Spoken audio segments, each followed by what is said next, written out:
Assalamu alaikum wa rahmatullahi wa barakatuh, Dr Zakir Naik. Aujourd'hui, j'ai une question que beaucoup de gens se posent autour de moi. Certains disent que si une personne est brûlée, si elle est réduite en cendres, alors comment pourrait-elle être ressuscitée? Ils pensent que la crémation efface toute possibilité de résurrection. Est-ce vrai? Et comment l'islam répond à cela? Wa alaykum assalam wa rahmatullahi wa barakatuh, Abdullah. Très bonne question et très importante, car elle touche à l'un des fondements majeurs de la foi. La toute-puissance d'Allah, la réalité de la résurrection et la capacité du Créateur de ramener à la vie ce qui semble impossible aux yeux des humains.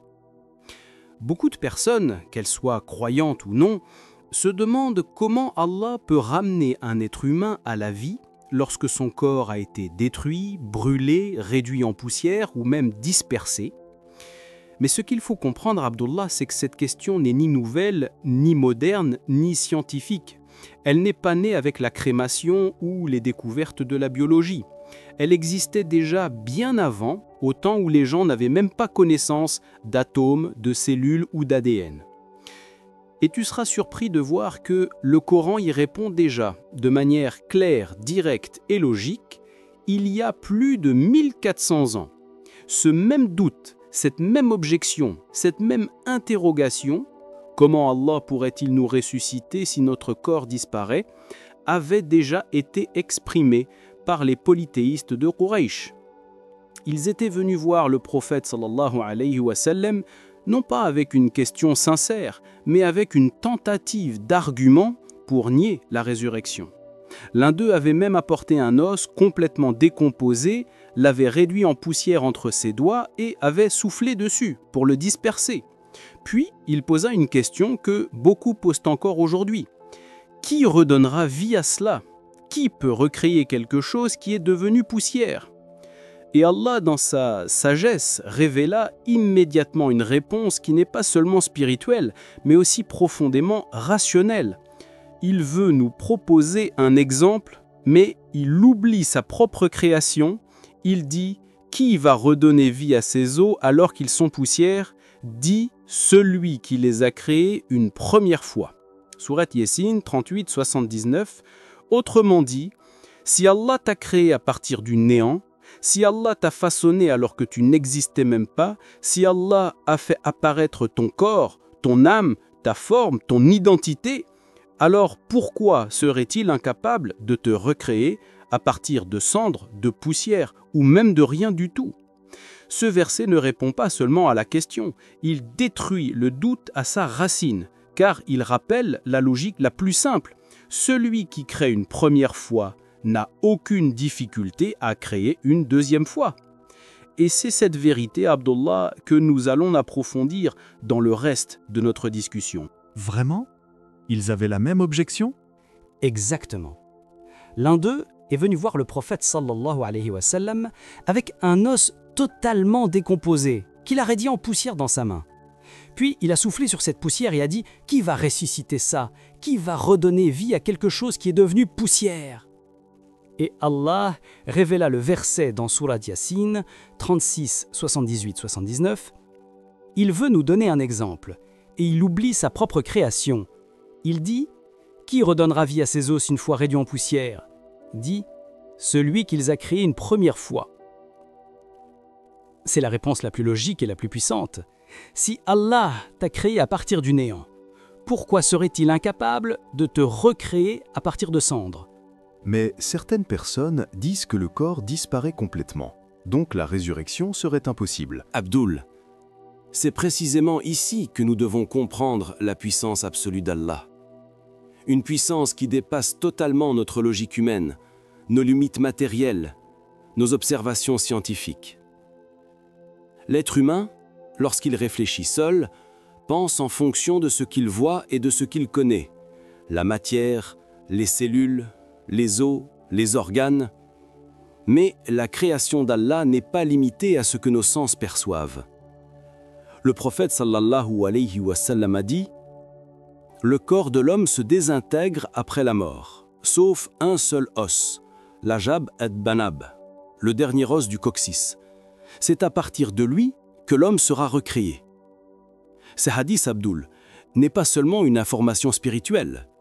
C'est une vérité qui montre que la résurrection est un acte divin, pas un processus biologique dépendant de l'état du corps. Même lorsque les os se décomposent, même lorsque les tissus disparaissent, ce petit fragment originel reste un symbole, une base à partir de laquelle Allah recréera l'être humain au jour du jugement. Mais regarde maintenant la sagesse d'Allah. Même si quelqu'un objecte en disant « Mais et si cet os est détruit lui aussi? Et si on brûle le corps au point qu'il ne reste rien du tout ?»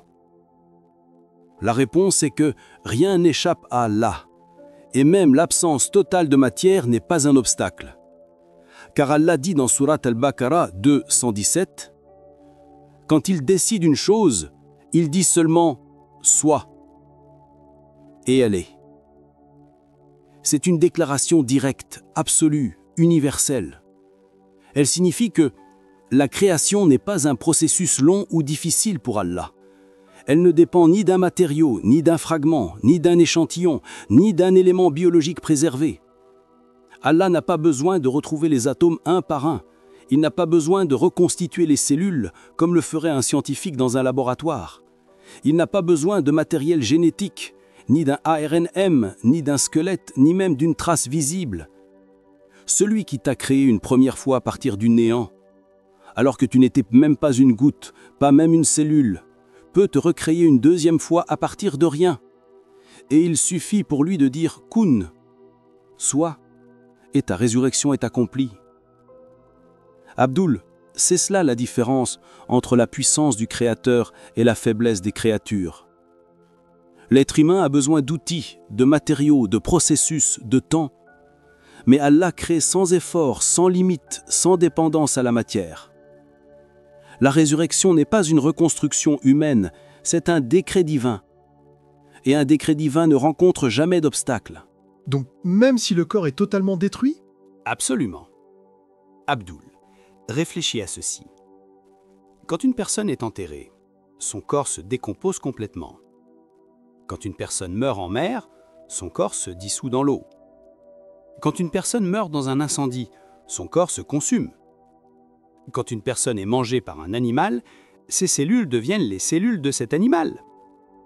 Selon la logique de ces gens, aucune de ces personnes ne pourrait être ressuscitée. Mais Allah dit dans Sourate Kaf 54, « Nous savons ce que la terre enlève d'eux, et nous gardons un livre où tout est conservé. » C'est-à-dire, même si le corps disparaît totalement, même si les cellules changent, même si les os deviennent poussière, Allah possède l'information complète. Il connaît ta forme, ton âme, ton identité, ton ADN, tes caractéristiques. Rien n'est perdu devant Allah. C'est vrai que certaines personnes pensent que le corps égale la personne. Exactement, Abdul. C'est là que beaucoup de gens se trompent. Ils pensent que l'être humain n'est que de la chair, des os et des cellules.